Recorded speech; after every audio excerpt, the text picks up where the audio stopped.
And 1, 2, 3.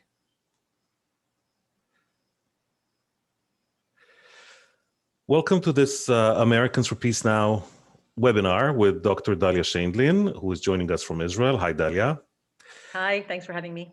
I am Ori Nir here in Washington, and also with me in Washington is APN's President and CEO, Hadar Suskind. Hey, Hadar. Hello, everybody. Hi, Ori. Hi, Dalia. Before we start, you're probably familiar already with our housekeeping notes, but just in case, I'll quickly go through them. This webinar is being recorded. The audio will become an episode on our podcast, Peacecast. The other comment that you're probably familiar with is that you are encouraged to ask questions, and you can do that using the Q&A tool that's at the bottom of your screen. Ask short questions, please. It makes it easier for us to process them. And you can post questions anytime, beginning now. Just go ahead and post them there, and we'll relay them to Dalia. This webinar is a part of a series that we're doing on Israel's upcoming March 23rd elections. If you're interested in the topic, I would encourage you to take a look at our weekly analysis by Yossi Alfer, which we posted today on our website, which is devoted to Israel's elections and includes quite a few interesting observations. If you follow our webinars and our podcasts, you will be familiar with Dalia Scheindlin. Dr. Scheindlin is a public opinion expert and an international political and strategic consultant. She's also a scholar and a writer and a podcaster who's in the past collaborated with our podcast. She's advised and conducted research on several national campaigns, both in Israel and worldwide. She is going to give a presentation. I took a quick kind of sneak peek at it, and it's quite interesting. You weren't supposed to peek. Sorry. It'll include some slides. We will then have a discussion in which we will address as many of your questions as we can. Sorry about this. And Dalia, the floor is yours. Okay, thank you. Thank you to everybody attending. And I want to also say that several is understating the case. I have worked on 8 Israeli campaigns. It was 5 2 years ago, but then last year, the last 2 years happened. So that's what's been, and I've been doing, the campaigns that I've worked on have been from 1999 through now. So it's been about 22 years. What I want to do is go through some of the foundations of where we are in Israeli politics by going just a little bit back to some historic data. I'll show you some slides and data to walk through the history, the present, the meaning of what our, the public structure of public opinion and voting patterns look like. And that will set us up to understanding, hopefully, where we are now at the current stage of the Israeli campaign. And to end, I will get down into some particular questions. So I'm gonna jump off by sharing my screen. It will take a second just to pull it up. And the first part of this, we'll be walking through some data and then more discussion. Okay, so to give you the background of the electoral map, okay, I want to jump in and show you the historic, like a time series question on how the Israeli public breaks down based on right, left, and center. Well, I guess I already went through what we're going to talk about, so I'm going to skip the agenda items. This first slide goes back to 1999. Of course, this question goes back longer, but I don't want to get into a huge historic lesson. And it's a simple question about self-definition. I'm showing you the Jewish population first. So this is only the Jewish population. And it's how people identify themselves as right, left, or center by ideology, where both left and right are actually collapsed categories of 2 different responses, which is moderate right plus right, or moderate left plus left. And what you can see is that at the very beginning, there was some sort of parity. Oh, that's a stray number there. Sorry about that. This is actually 39%, 29, and 24. There was some parity somewhat between the 3 different groups, although the right was already still bigger than both the center and the left. Okay, what happens is in 1999, the Labour Party candidate Ehud Barak makes a brief comeback for the Labour Party and wins the election, and then more people identify as left, okay, sort of on the excitement of that victory. And then we all know what happened. Camp David fails, the Intifada happens, and pretty quickly with the Intifada, what you see is a collapse of people who self-identify as left. That's important to realize because that's the first stage in getting to where we are now. People who considered themselves to be left-wing at that stage for many reasons, which are in a way self-evident: disillusionment with the peace process, anger at what they perceive as unilateral blame on the Palestinians for not accepting Camp David and going and beginning a very violent intifada with suicide bombings. So the people who identified as left basically drop out, going crashing from this peak, but you could say the starting point was 24%, but just going down, down, down. And the corresponding process is not really a change on the self-identified right yet. What we see is essentially they move to the center. Okay, these people go here. So the center rises and rises, and we'll get through what happens at the end of this day. I'm not going to go through every year, but what you can see is that the right wing, by self-identification among Jews, begins its upward climb much more after the disengagement. So, I'm collapsing a number of surveys here, but this is where we start to see a rise, reaching over 50% for the first time at the end of the first decade. A little up, a little down, but at its peak, self-identification among Jews as right-wing reaches about 60%. Interestingly, it has not actually gone above 60%, but this is about where it is now among Jews. And you can see that the center self-identification basically hovers around 1/4 of the Jewish population. This doesn't change much when you weigh the Arab population as well. But at its peak, and you can see that its peak was 2014, which is just after 2013. And what happened in 2013 was that we had a brand new center party enter politics on the ticket of being a center party. That's Yair Lapid's party. All this becomes important later, probably many of you know. And Yair Lapid jumps into the political system on the heels of the Israeli social protest. And that social protest is all about social and economic issues, and people identify with it. And here's where we see a rise in support for the idea of self-identifying as centrist. The left remains low, but in a way stable. You were always expecting it to bottom out to 0, but it never really does. It just hovers within the 12 to 15% range, even occasionally going above 15%. Now, we don't have, in terms of that consistency and how the question is asked, this is a little more recent, but this is Arab Palestinians by ideology. You can see that the main difference, the biggest difference, is that a large portion do not identify at all in recent years. That's the purple line. The top line is left-wing self-identification among Arabs, but it's very stable. And it's over a third, but doesn't quite reach 40%. The percentage of people who identify as centrists, of course, it means probably different stuff for Arab Palestinian citizens of Israel, but it's very similar to the number among the Jewish population, which means it doesn't change the overall weighted average very much.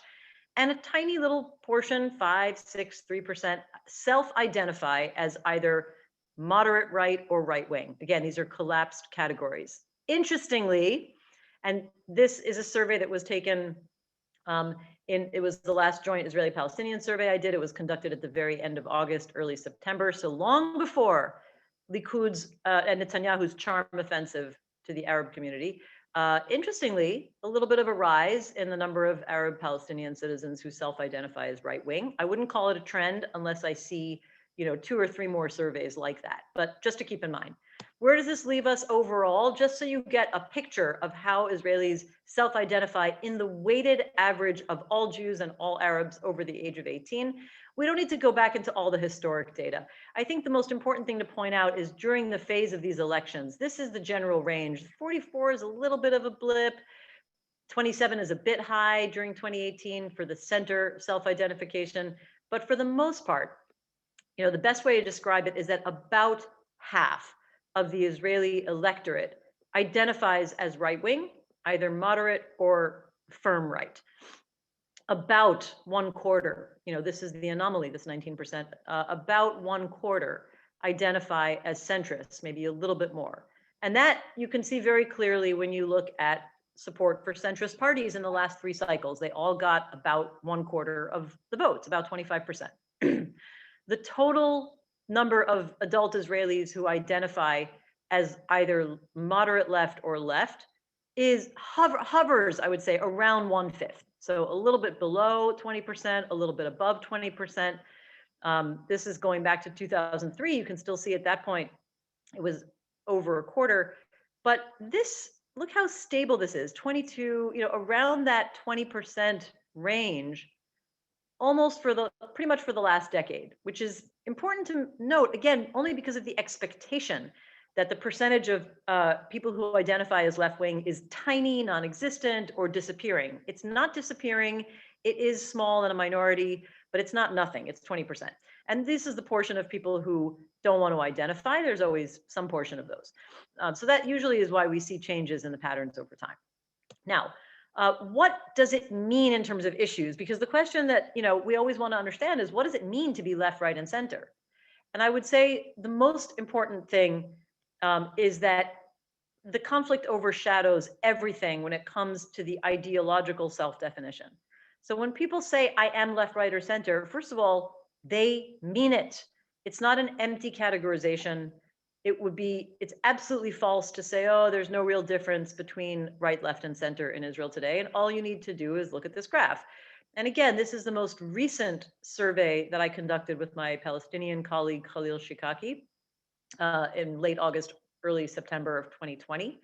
And it is a joint Israeli-Palestinian survey. We conduct it the frequency varies. But we asked about simple support or opposition for a very generalized question about a two-state solution. Okay, this is not the question where we give a lot of detail about all the different items. We do that later in the survey, but this is just a basic mapping. And what you can see is that the Israeli population, and this is all Israelis, is very evenly divided. This doesn't add up to 100 because there's a portion who say, I don't know, who simply back out of it. But when you look at the breakdowns by self-identification, the same question that we saw before, people who consider themselves right, left, or center, and again, this is all Israelis, you see that there's a very clear distinction. I mean, it's kind of unambiguous that the left is very supportive of the two-state solution. The right, almost 2/3 are opposed. Typically, there's about a quarter of people who self-identify as right, but who broadly support the two-state solution and some of the concessions around it. And also a very common pattern is that the center, people who self-identify as centrists, remember this because it becomes, to my mind, very important later. It's a long-standing finding. The centrists behave more like the left than like the right. So, 63% of people who self-identify as centrists say they support a two-state solution in a broad sense. They are different from the left. It's not 84%, it's 20 points lower, but it's still a clear, 3-to-1 majority over those who oppose it, okay? So that is the first basic thing that divides right, left, and center ideology more than anything else. The next major thing is religion and state. I don't believe I have a slide on that, but I do want to say that sticking for 1 second with the theme of the Israeli-Palestinian conflict, I say it's always characterized by two things. One is support for the two-state solution, and the other is settlements. Those are the two kind of pillars of what people think of and what we talk about with relation to the two-state solution, with relation to the conflict at all. Like right now, nobody's really talking about the ins and outs of negotiations or concessions. It's basically, do you support two states or not? And what do you think about settlements? Now, this is a question that I asked 2 years ago now for B'Tselem, for a survey that was commissioned, about do settlements help or harm Israeli security? I can tell you that no matter how I ask the question of settlements, the results are almost identical. It almost doesn't matter what you say. The word settlements is like, a signal for which camp you're on. And as you can see, again, total of Israelis is quite divided. Among Jews, you can see 54% support settlements. Remember how I said that the percentage of Jews who self-identify as right-wing is 55%, almost 60%. Among Arabs, not surprisingly, the opposite, 63 are against.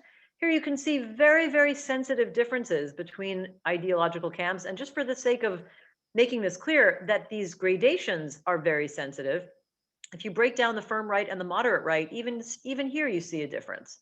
Of course, the majority of the moderate right support settlements, but there is a distinction, and it's a very consistent distinction between the firm right and the moderate right. The center is completely divided over settlements, and the left is completely against them. So in a way, settlements is like the deepest divide within the issue of the Israeli-Palestinian conflict. And this is just breaking them down by party votes from 2015. The important thing to note here, these are self-explanatory. Likud people support settlements. Zionist Union was the labor incarnation with Tzipi Livni. They are against it, almost a mirror image of one another. But what's interesting is Yesh Atid supporters. They are centrist by and large. They identify as centrists. And as you can see, about more of them are against settlements and think they harm Israeli security. So that fits the pattern that centrists in some ways on the conflict identify positions that are more like the left. Okay, this is what I want to say here is what the ideological definition is not. Okay, unlike in the US and in most other countries, the economy has little to do with ideological self-definition. I find this stuff fascinating and I'm very nostalgic. So this is from a paper that was written by a researcher named Balto, who was working for the Israel Democracy Institute. It's a little bit old, 2009, but I think that we have no reason to think that the pattern has changed, because as you can see, even in 1969, when we ask people whether they support more of a capitalist approach or more of a socialist approach, the majority in all political camps, with differences between them, but right, center, and left, all claim that they support socialism. And in 2009, the same thing, even though the support is higher for the supposedly socialist approach. Interesting, because Israel's economic policies have only become less socialist over time. So this bears little relation to the direction of the country. And also, again, there are differences between right, left, and center, but essentially, we're looking at the broad overall pattern of a strong majority who claim they support a socialist economic outlook with very little. It's really not a big difference. The basic breakdown is the same. So this is why economic issues and debates over economic policy rarely feature seriously in Israeli politics. And increasingly, I think the biggest change in recent years is that we see a divide over issues related to democracy, and to zone in on that, to kind of hone in, specifically the most divisive aspect of Israeli democracy is the role of the Israeli judiciary, and within that, attitudes towards the Supreme Court. So you can see that among the total Jewish population, this is separating out the Jewish population because attitudes are very different among the Arab Palestinian citizens. Only about half gave a positive rating altogether, okay, to the Supreme Court. You can see the difference between the hard right and the moderate right, but still lower than the average give a positive rating, while the center and the left are much more similar to one another, strong majorities who support the Supreme Court. Big differences by age. This is worrying, but in general, a consistent pattern. Young people are more conservative, more right-wing, more hardline in Israel among Jews. And naturally, the religiosity divide is, what I call the Israeli iron law of polling. The more religious, the more hardline, the more secular, the more center or left. Okay, and that really is playing out on the issue with relation to the Supreme Court. So if we think about the issues that characterize right, left, and center, it's the conflict, it's religion and state. I'm going to spare you. I don't have any slides on that right now. Increasingly issues related to Israeli democracy, but what it's not is about economic, vision or divides. This brings us to understanding more clearly, I hope, what happened in the previous election cycles. We don't have to go through every single thing here, but if we look at the breakdown of votes, okay, and I'm just comparing votes to ideology, okay, by self-definition in all three election cycles. I just selected one survey. This is not the whole average, but one survey that I conducted in April 2019, showing the basic breakdown I showed you before. About half, in this case exactly half, who identified as right-wing. The center and the left together combined were 41%. The remaining 9% don't know. If you look at the vote results, the breakdown of parties, with forgetting about Knesset seats, because we're used to counting in Knesset seats, but if you look at the actual percentage, who voted for right-wing parties? 49.5%. Who voted for center and left parties? 42%. So in a way, the party breakdown reflects quite accurately the Israeli ideology. Okay, I think that's important to point out. Similar result in September and fairly similar result in March 2020. The right wing did a little better there. The center and left was a little bit lower. But it is important to note that up until now, the party breakdowns have reflected pretty much those ideological self-definition blocks. That's where we've been up until now. Okay, now that led to a coalition to party breakdowns in seats that looks like this. Now this goes way back, and we don't have time to go through it all. But I do want to point out that, as I showed you, there's been some stability in self-identification for the last 10, 15, even 13, let's say 13 years. And the 3 election cycles returned pretty similar percentages of right versus center and left. When you break those parties down by ideology and count them in seats, what you're seeing is that since 2009, again, fairly stable for the right wing and religious parties.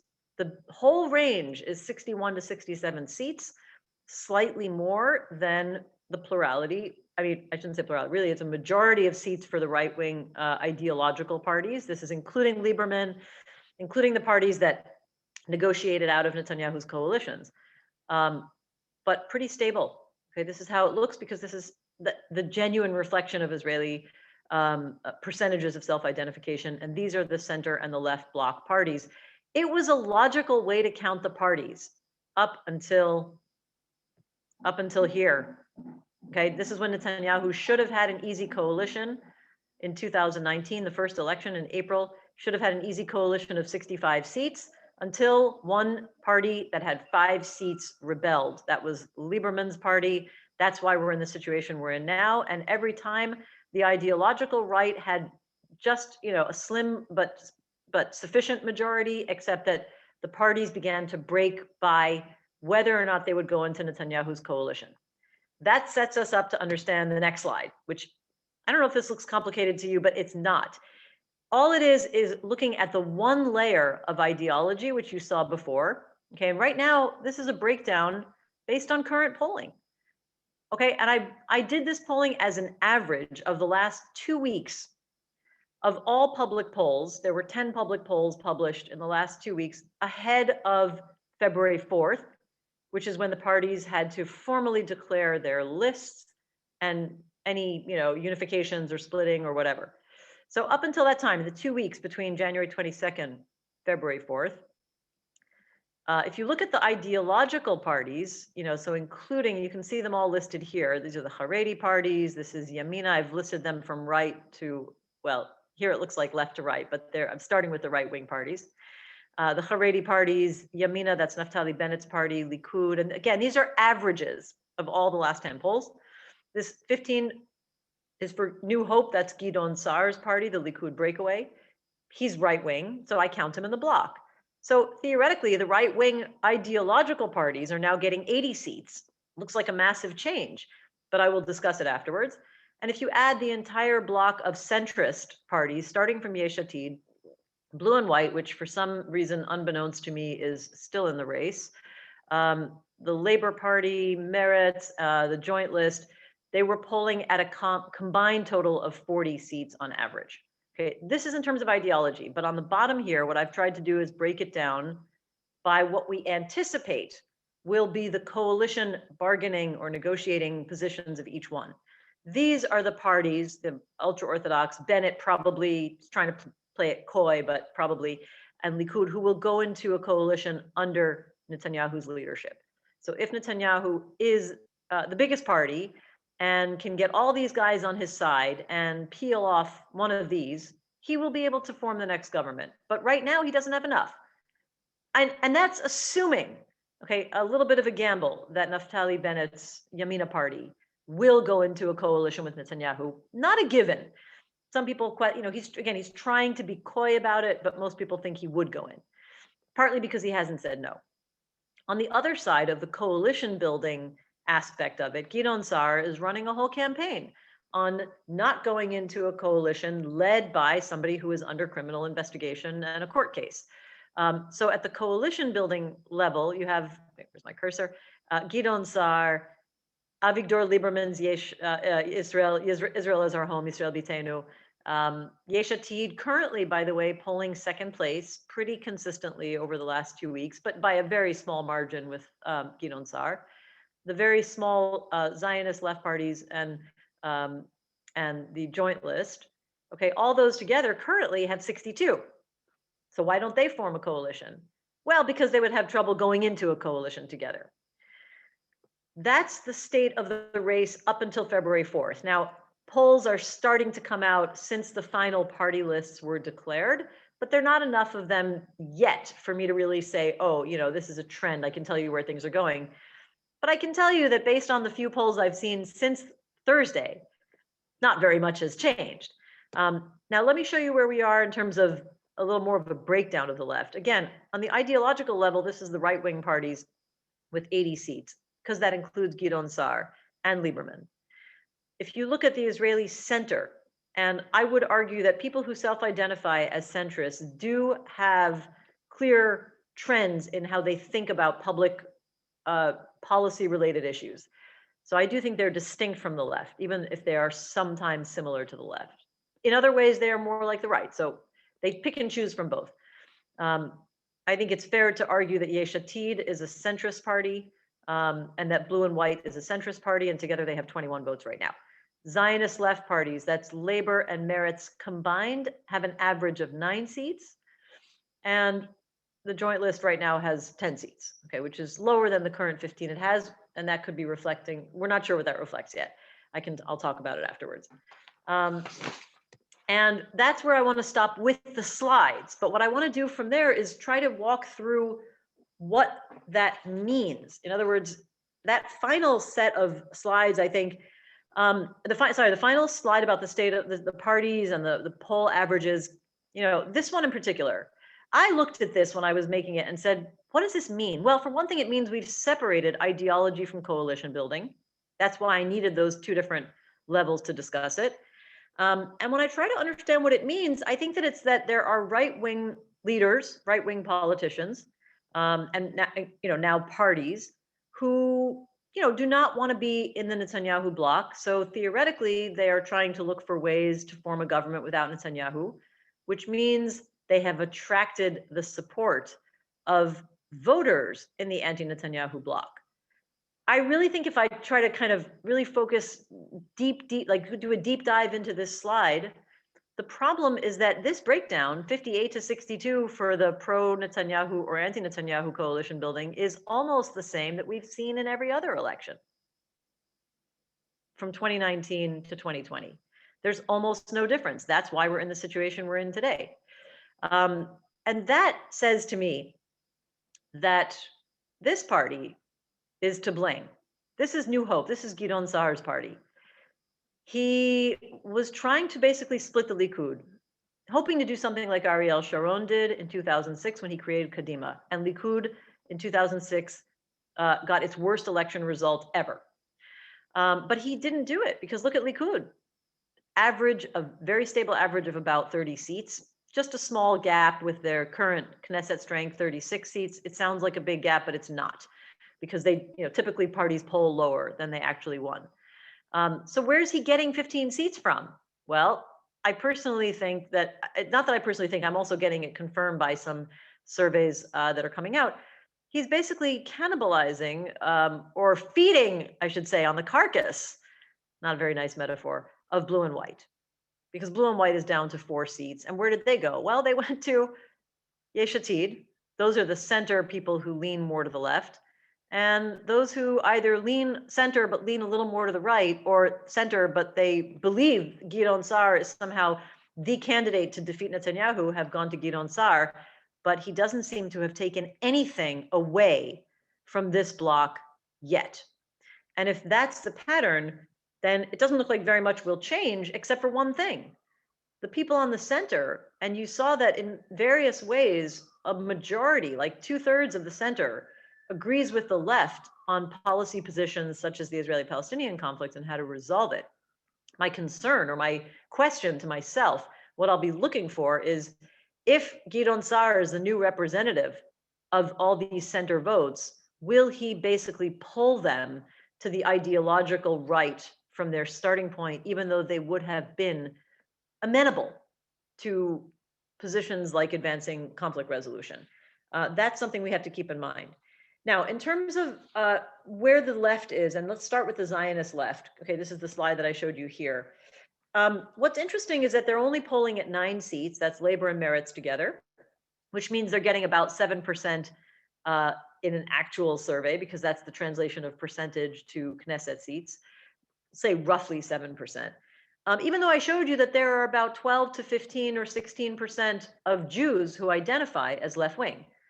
So why don't we see greater support for Labor or Meretz? Well, because the left wing, like everybody else, is desperate to get Netanyahu out, and many of them will throw their vote behind a centrist party. Yesh Atid seems okay to many of them, and maybe some of them are even, looking at Lieberman or Saar, not because they love them, but because they think that they're somehow helping the bloc. But what they're really just doing is taking away and keeping, taking away from these two parties and keeping them limited. What usually happens is that these two parties trade votes, Labor and Meretz. So when one goes up, the other goes down. We can see that when Merav Michaeli won as the primary as head of the Labor Party. Meretz, in maybe 1 or 2 surveys, has now dipped below the voter threshold of 3.25%. Not in very many, but it's natural that the rise in support for Labor, which wasn't crossing a threshold at all in surveys until Merav Michaeli won the head of the party. And now it's regularly crossing a threshold with 4, 5, or even 6. One poll had them at 7 seats.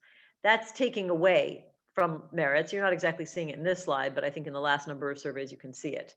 So of course they also trade votes with the center, and they trade votes with each other.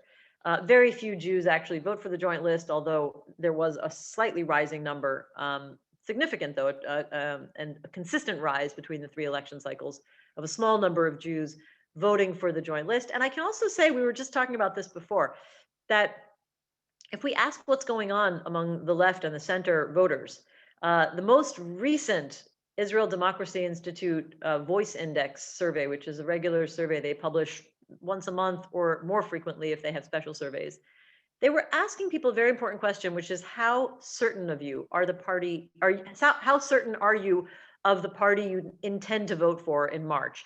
And what they found is quite consistent with data that I have, which is that the center and left voters are the least certain.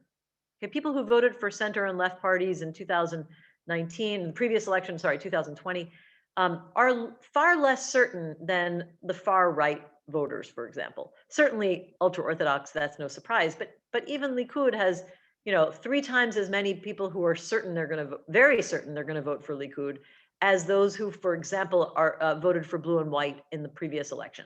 Because those people, their parties are shifting and changing all the time. So there's a fluidity there, but it's a combination of, should I vote for my ideology or should I vote for coalition building strategy? What is the better thing to do? And I want to spend just the last couple of minutes looking at what might be going on among the Arab Palestinian citizens, voters in Israel. One, I think it's important to keep a few rules in mind. I mean, there is a 5-point drop, which a 5-seat drop on the average, which I said in some ways was normal. So when pundits here have been talking about the joint list collapsing, plunging, all these hyperbolic words, it's not really true, because there's always a gap. Surveys always show lower results than the actual Knesset result. However, we do know as a general rule that when the joint list breaks up, voter turnout goes down among the Arab Palestinian citizens, because they like the joint list. They had been asking for years for their parties to unite. That's what happened in April 2019. The joint list broke up, turnout plunged. The word really is warranted. Then when they got back together, turnout went up again. Now, for anybody who's not following very closely, the joint list has partially broken up. 3 parties remain.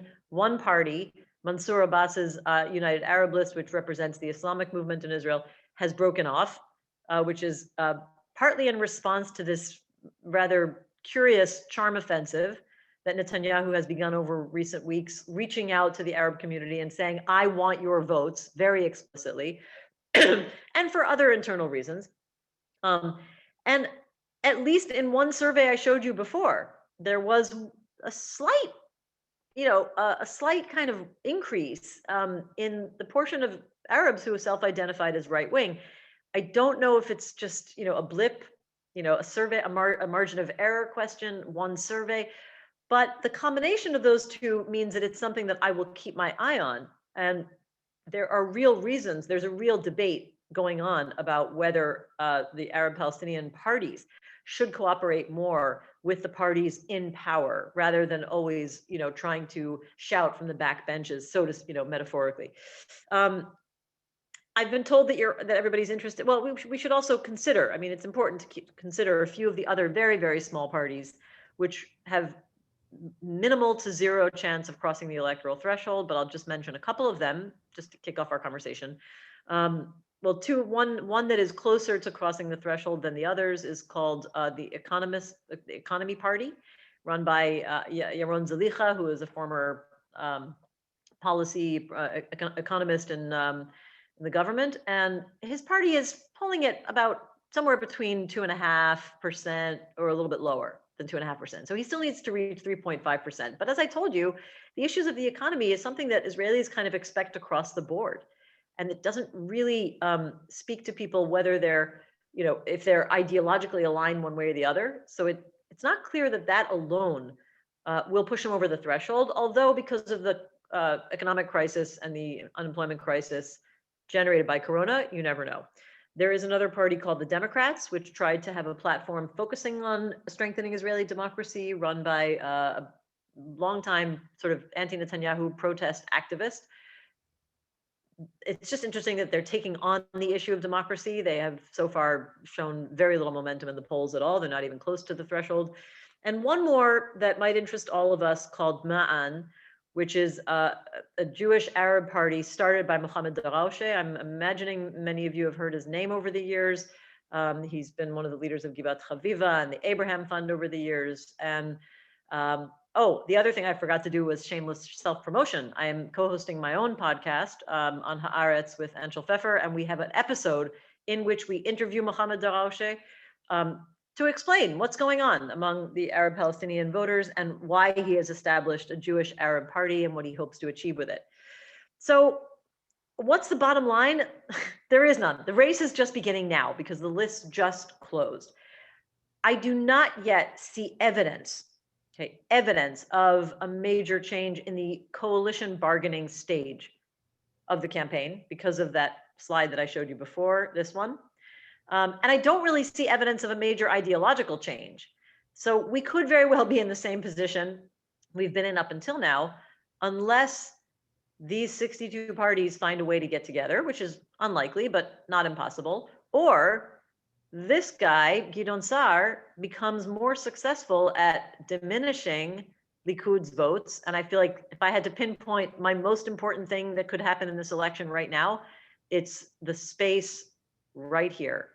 The overlap where Gideon Sa'ar could encroach on Netanyahu's votes, which would strengthen this bloc, weaken that bloc, and make it more likely to have options for coalition building that do not involve Netanyahu. I will stop there and take questions. Thank you for listening. Excellent. Dalia, thank you so much. Getting your insight and having you share your expertise is always greatly appreciated. I got actually a little technical question that I want to ask first. Sure. Before I start getting into the politics, which is, you said a couple times in there that, parties always poll lower than they actually perform, or something along those lines. Now, it would seem to me that that can't be true of everyone, right? Right. So I'm just asking because you said it a couple times. Can you tell me what you mean by that? Yeah, I mean that, and I would be a little bit cautious. Oh, did we take off screen share? Okay, we're good. We see each other now. I want to be a little bit qualified about that. I think it's something that we've seen in Israel in particular. I don't want to say it across the board. I've worked in 15 other, I don't know, at least 15 other countries. I lost count. I can't remember if that's always the case. In fact, sometimes it is also true that there's overstating the winner. So if you do a poll 3 weeks or 6 months after a campaign, usually the winning party gets more votes in a poll. Because people overstate or misremember, and they just think, oh, I know who's in power, and they kind of say that. But in Israel, it has been fairly common that the major parties see, a modest decline in polls relative to their Knesset strength. And usually the corresponding factor is that one party, whether it's on the center or the right, will suddenly seem to be on the rise, like a balloon. And I call it a balloon because it usually doesn't hold. The biggest balloon that we've seen in recent, over the last year was Naftali Bennett. Okay, his polls seem to be rising and rising, and Likud seemed to be falling, and Likud, went as low as 25 seats in, a couple of surveys over the last year, including, fairly recently, there were surveys maybe as low as 26. And Naftali Bennett seemed to be rising, and people were talking about him as the next challenger, and journalists were calling me saying, is he going to be the next prime minister? His polls managed to crane their neck and reached over 20 briefly, very briefly. And I said, it's a balloon, not because I'm smart, but because I've been doing this for a long time. And sure enough, his polls are back down. They crept back down. Gideon Saar's entrance into politics didn't help him. Even though it seems like Gideon Saar right now is taking from the center, but for a moment, it really seemed that he was pulling from the right in the beginning, and Bennett went down but never went back up when Gideon Saar's votes seemed to come from the center. So right now, Naftali Bennett is polling at around 10 seats. Okay, and that's usually what we see, is that there will be one or two parties that are sort of unnaturally inflated, and that comes at the expense of everybody else. Now, part of the reason, I should say, also is a technical polling reason. No, I mean, it's related to how voters think, which is that when elections are very far out, or even a month out, or 2 months out, let's say, you still have 15-20% who are undecided. Every year, the articles point that out and say, oh my gosh, there's a lot of undecided. That's very normal for 2 months before an election campaign. Maybe not in the US, because we have a very, very stable two-party system and an extremely polarized environment, and you only have two choices. So we know where we are, and there's a small percentage who are undecided. But in Israel, it can often be, between 10 and 20% well before elections begin. And in that case, pollsters try to invent their special sauce for how to allocate them, and they do it wrong. I mean, there's no one good way to predict how an undecided voter will vote. So I will leave it at that for now. Thank you. So I really appreciated the breakdown that you did of sort of ideology and Knesset blocks, because to me the biggest question, the base question for this election is the ideology even that relevant? Because everything that I'm seeing at least is this is the Bibi election, Bibi yes, Bibi no. And so, whether you're voting for Saar or Lapid or, going to support, Merav Michaeli and Labor, whatever it may be, it's really all about Bibi, yes or no. And the fact that he, will looks like possibly actually be going to trial. Do you think do you think the trial in particular, the fact that it appears to be moving forward, is going to move votes? Both of the elements of your question are things that I have already been asked earlier today. So I'm trying to think if there's anything that changed my mind, talking about this throughout the day. So far, the only thing that I would say is, in the beginning, when the trial opened this morning, which is, the trial reopened this morning, it's still kind of a technical part of the case. I basically thought it's really not going to move votes, because this is just of a piece with what we've known this whole time and what voters have known this whole time. And despite knowing that Netanyahu was about to be indicted and then was indicted, and then that his trial was about to begin and then did begin, he still gets the same range of, 30 to 36 seats. So voters, his own supporters know that. The people who are voting against him know that. It's hard to see how it changes anything. I thought, maybe the only qualification would be that when we get to the stage of actually each side presenting its arguments, which again, we're still in technical discussions right now in the trial, maybe when they see Netanyahu kind of on the dock, so to speak, maybe there will be some people but I mean, those who are against him will already be against him. They won't change. So the only question is whether anybody who's in Likud will say, this was my party, but this is really unseemly or unsightly or a conflict of interest, and he won't have time or whatever, and change their minds. But so far, we don't see any evidence of that. That's what we were talking about with Gideon Saar, that overlap. I mean, that's what I'm most interested in, is, are there some voters there who are going to go, I could vote for somebody who tells me he's the same as Bibi, but not under indictment? You would think. And that's what I thought in the beginning. But the way the chips are falling right now in the surveys, that Netanyahu is so stable at 30, average of 30 seats, including, by the way, in those last 10 polls, in 6 out of 10 of those last 10 polls, he was at 30 or above. So the average is from a few polls that were below 30, but in the previous month, he had more polls that were just under 30. So that's also something to keep in mind. Therefore, so far, I don't think Gidon Saar is having that effect. We'll see. And when you say how important is ideology, don't forget the forest. The forest is that general breakdown. All of those center and left parties, the 40 seats, those are ideological.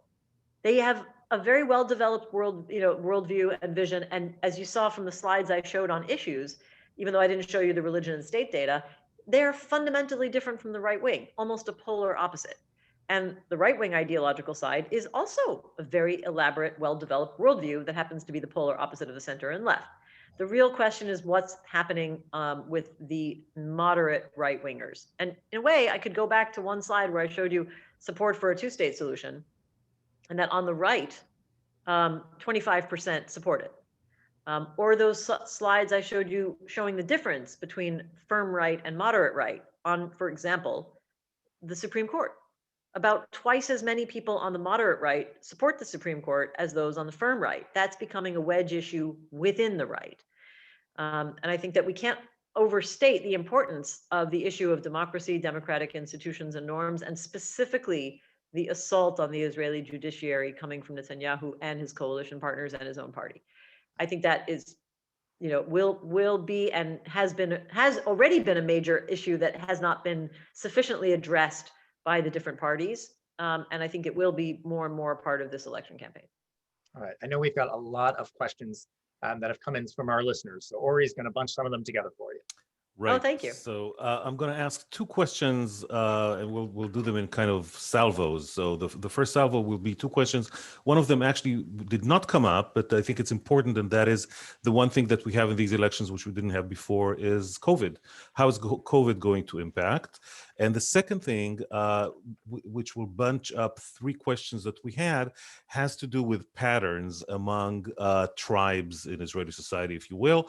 So actually not so much tribes. One is what is the profile among ultra-Orthodox? Are they still sort of on the fence, or is it now clear, and I'm answering the questions that as I'm asking it, that they're more right-leaning? The other question is regarding younger Israeli Jews. Why is it that they lean right so much? Do they? And if so, why? And the third has to do with Mizrahim. There was a New York Times article about it recently. Those are Jews and their descendants who came from Arabic-speaking countries. Okay. So in terms of COVID, you would think that it would have an enormous impact. But again, you saw the polling breakdown, and all I was doing was putting together an average of public polls, and we're not seeing a major change at the level of coalition building, and not a major change in terms of people's personal ideology. So at present, I haven't seen how COVID is affecting the electoral dynamics. It's affecting many other things, but so far I don't see that it's affecting electoral dynamics. And if I had to go beyond polls and just kind of think about the situation, use my observations, I would say that it might put the issue of economy more front and center than in the past. And I think that's the main reason why Yaron Zalicha, who has been, an economic sort of like a nerdy policy guy up until now, why he entered the race and thought that he had a chance of crossing the threshold, but even that doesn't look likely.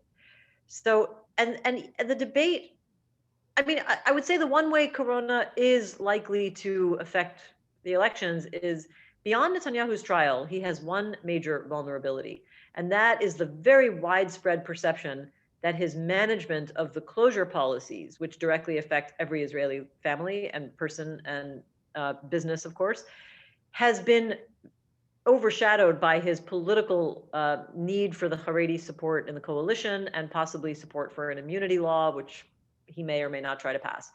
And so they see that as tainted by his own personal, not even political concerns, his personal need to protect himself from prosecution, for which every Israeli has suffered. Many Israelis are highly aware. I mean, not just many, it's on the news every night that there are a disproportionate number of corona patients who are Haredi because they are not keeping the rules as well as they should be.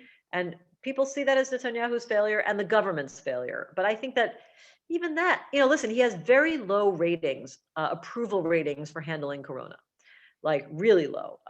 Between 20 and 25% approve of Netanyahu's handling of corona. That's very low. I mean, that's, think of, you all probably know Donald Trump's approval ratings were among the lowest in American history, and that was like 35 to 40%. Netanyahu himself regularly has 40 to 44% approval rating. So that's very low. But on the other hand, 25% is a perfectly respectable portion of people who could vote for Netanyahu. And that's what he has been getting, 25 to 27% in all recent elections. So in some ways, I'm not sure if it really will make the difference. It's like people filter their perception of what happened during Corona through everything else they already think. So far, it would be logical for that to change things. In terms of patterns and communities, I'm going to call them not tribes because we're looking at different kinds of communities. This idea that have the Haredi made up their mind, are they somewhere in between, or have they gone firmly to the right? Again, a little advertisement for my podcast. On occasion, my co-host Anshel Pfeffer and I disagree on things. It's really fun. And I have never witnessed this mythical sitting on the fence or dovish Haredi public opinion. I've never seen it in my surveys, not since I've been doing research. Okay, in 1999 is when I started. Now, it's true, absolutely true, that their parties made decisions that put them in the dovish camp in the past. Their rabbis and leaders made statements saying, we don't want to be part of, well, and of course they don't do the draft, but they also didn't necessarily want to join, want to be involved in voting on things like security policy. All of that is true. But in terms of the public, the voters, not the elites, I've not had access to the breakdowns by religiosity that would tell me if prior to 1999, when I started doing this work myself, the Haredim, as opposed to other religiosity communities, were less right-wing than they are now. But as long as I've been polling, they are overwhelmingly right-wing. We're talking 80, 85% and up. However, they are different from the national religious in that a higher portion of them don't want to identify themselves at all politically. Just say, I don't know, I'm not political. The highest group of right-wingers is the national religious, who are like over 90% self-identified right-wing. Younger Jews, this is a long conversation, but I'm doing some historic data right now where there are age breakdowns, and I'm learning that there are some indications that young people were always somewhat more right-wing in Israel. And I think it has to do with the idea that the romantic spirit of the nation is militarist and, nationalist. And so if, I have a few data points I just noticed recently from like really early surveys in the 1950s showing similar trends. And I thought, maybe it's not so new, but it's true that I've been noticing it again in my breakdowns since about the late 2000s, the first decade. And the main explanations we can come up with are a combination of the growth of religious populations as a cohort among younger parts of the population, because they have lots of children. So if you take the 18 to 34-year-old group, there are more people who are religious, and religiosity goes hand in hand with right-wing attitudes. And at the same time, this is a generation of young people who had no experience of a peace process. They only heard about it, and they usually hear about it nowadays in negative terms. And if they remember anything, they remember growing up during the Second Intifada from 2000 to 2005 and being told, we have no partner, Palestinians are terrorists. So the environment, and then Netanyahu's victory in 2009, meant that the country was, going in a very, the general social discourse was going in a very, very nationalist, populist direction. And so it became a dirty word to be seen as left. I don't know how seriously they've thought about it. But what I can say is, again, look at the stability of those numbers that I showed you. Okay, the right wing among Jews occasionally touches the 60% mark, but it seems in my surveys pretty stable between 55 and 60% over time, over recent years, which means something is curbing the right wing growth. If you look at where we were in 2008, 9, we should have seen it over the roof, through the roof by now. So something is curbing the acceleration of right-wing attitudes. Considering that young people are more right-wing, it should have been higher. In terms of Mizrahi, okay, this is another huge conversation. I'm not even sure how to say it quickly, but I think that for one thing, there is a perception in Israel that the Ashkenazi Mizrahi divide explains a lot more than it actually does. especially when it comes to voting. The Ashkenazi-Mizrahi divide is very important when it comes to Haredim, because you have a Mizrahi party and an Ashkenazi party, Shas and Torah Judaism, no surprise there. It is particularly important when you're looking at the community called Masorati, the traditionalists. That is a big portion of Jews, about 35%, let's say 30% among the general population. And then the Ashkenazi Mizrahi thing is somewhat more predictive of how people will vote. So a traditionalist who is also Mizrahi is more likely to vote right, whereas a traditionalist who is Ashkenazi is more likely to vote centrist, probably not left. But these are not, it's not like that all people who self-identify as traditionalists are also Mizrahi. Okay, there's a common perception that when people say I'm Masorati, what they really mean is Mizrahi. No. In my surveys, it breaks down to maybe 40% and maybe 30% Ashkenazi, and the rest are mixed. And that's the last point I want to make, is that about on this issue, is that there is a large portion of Israelis who are mixed or don't consider themselves or Ashkenazi or Mizrahi. They prefer to self-identify in surveys as just Israelis. And depending on how you ask the question, that can vary from anywhere between 15% to 30%. So these are very murky categories. But I would be cautious about assuming that it maps onto everything, because it simply doesn't. The much stronger predictor is how religious people are. And the one exception to that religious/hardline approach is another tribe community we haven't talked about, which is former immigrants from the former Soviet Union, who are secular and by and large right wing.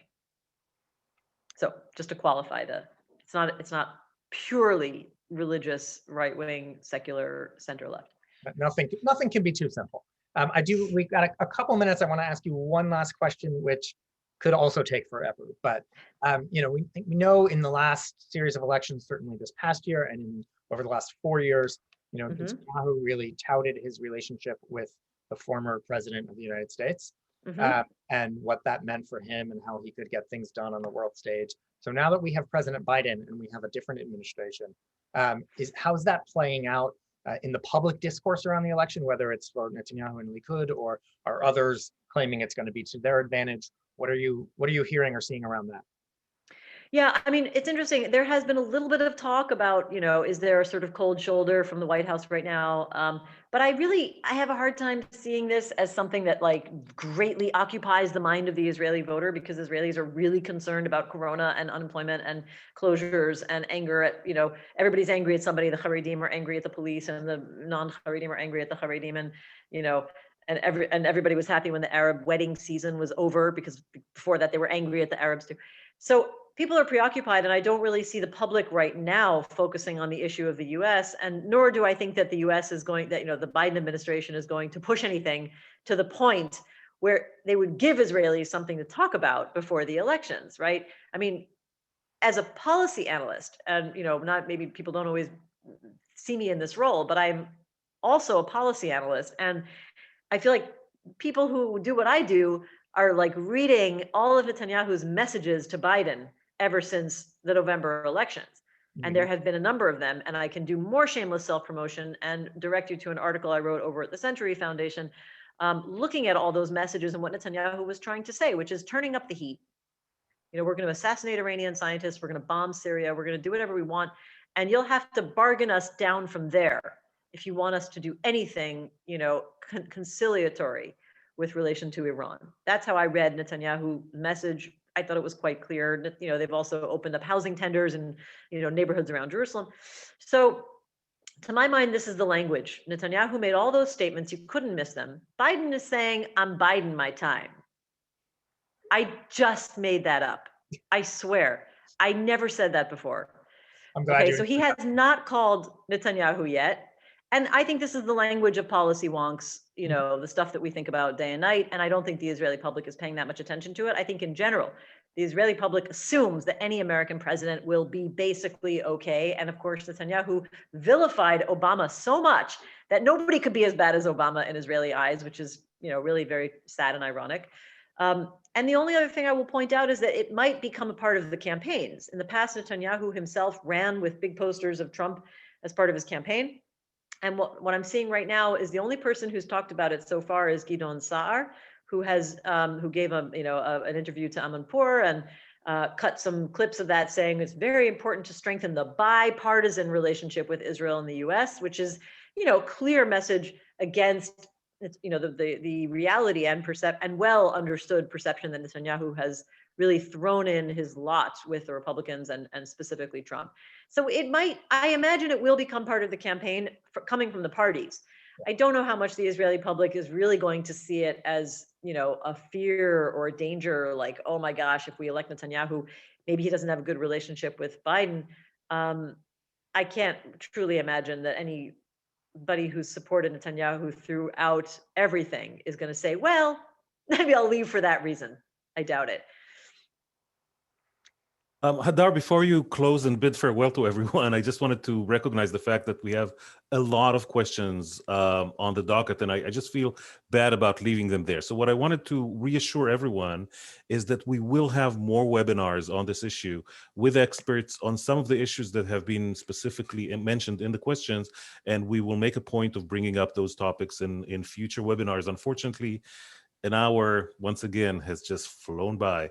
So we will continue this, and we will have more conversations about this issue.